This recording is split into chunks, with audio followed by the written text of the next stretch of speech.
জিকোর সাথে আমার বিয়ে দিবে তো ঠিক আছে, আমার লাশের সাথে জিকোর বিয়ে দিও। জিকু তোর আব্বুরে ফাঁদে ফেলাইছে।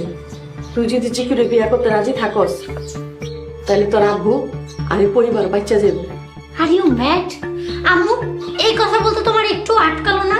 জিকো একটা অমানুষ, চরিত্রহীন, অশিক্ষিত মানুষ। ওকে বিয়ে করার কথা কিভাবে বললে তুমি? বলতে বাধ্য হইছি, নাহলে আমরা ধ্বংস হয়ে যাম। তোর আব্বু আর আমরা গ্রামে মুখ দেখাইতে পারুম না। আমাকে গ্রাম ছেড়ে চলে যেতে হইব। মারে ঠান্ডা মাথা একটু ভাইবা দেখ। অসম্ভব। আম্মু, তোমরা আমার জীবনটাকে নষ্ট করে দিতে চাও? তোর রাজি হইতেই হইব। এই পরিবারের সম্মান রক্ষা করা আর কোনো বিকল্প নাই। তোমরা একটার পর একটা ভুল করেই যাচ্ছ। এবার জিকোর সাথে বিয়ে দিয়ে আরেকটা ভুল করবে। এবার বুঝতে পারছো আব্বু জিকোকে জেল থেকে ছাড়িয়ে কত বড় ভুল করেছে? জিকুরে তোর বিয়া করতে হইব, কারণ এই সব কিছুর জন্য তুই দায়ী। কিভাবে? তুই যদি নাজমুলের সাথে সম্পর্ক না করতি তাহলে তো তোর আব্বু আর জিকুরে ছাড়াইতো না। কি হাস্যকর কথা! তোমরা ভুল করবে আর তার জন্য দায়ী থাকবো আমি? তোমরা নিজের ফাঁদে নিজেরাই পড়ছো। তোমরা পাগল হয়ে গেছো। নাজমুলকে শিক্ষা দিতে গিয়ে তোমরা নিজেরাই চরম শিক্ষা পাইতেছো। আমি তো এর কোনো দায়ভার নিব না। No, never. তুই কেমন সন্তান? তোর আদর যত্ন করে বড় করছি এই দিন দেখার জন্য? তোমরা নিশ্চয়ই জিকোর মতো একটা শয়তানের সাথে বিয়ে দেওয়ার জন্য আমাকে এত শিক্ষিত করোনি। কোনো কথা শুনতে চাই না। জিকুর সাথে তোর বিয়ে দেবো, বেশ।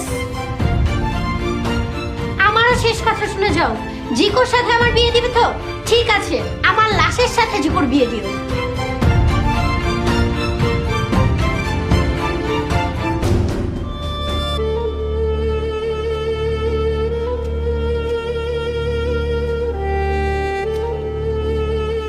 আসসালামু আলাইকুম হুজুর। ওয়ালাইকুম আসসালাম। কেমন আছো? ভালো আছি। 5 ওয়াক্ত নামাজ পড়ো তো? 5 ওয়াক্ত নামাজ পড়ি। আর তোমার পরিবারের সবাই নামাজ পড়ে? সবাই পড়ে হুজুর। শোনো, তোমার পরিবারের সবাই যেন নামাজ পড়ে, তুমি সেদিকে খেয়াল রাখবে। জি হুজুর। আসি। আসসালামু আলাইকুম। ওয়ালাইকুম আসসালাম।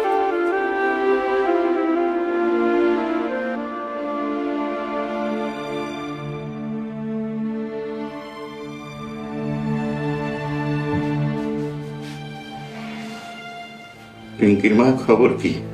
মায়ের তো কিছুতে রাজি হইতেছে না।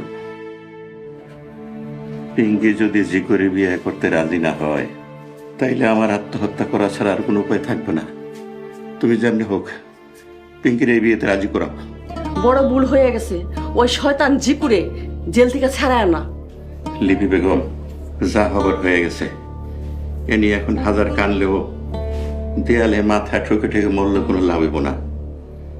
কি করলে কি হইতো, কোথায় ভুল, কিসের ভুল, এই নিয়ে এখন চিন্তা করার কোনো মানে হয় না।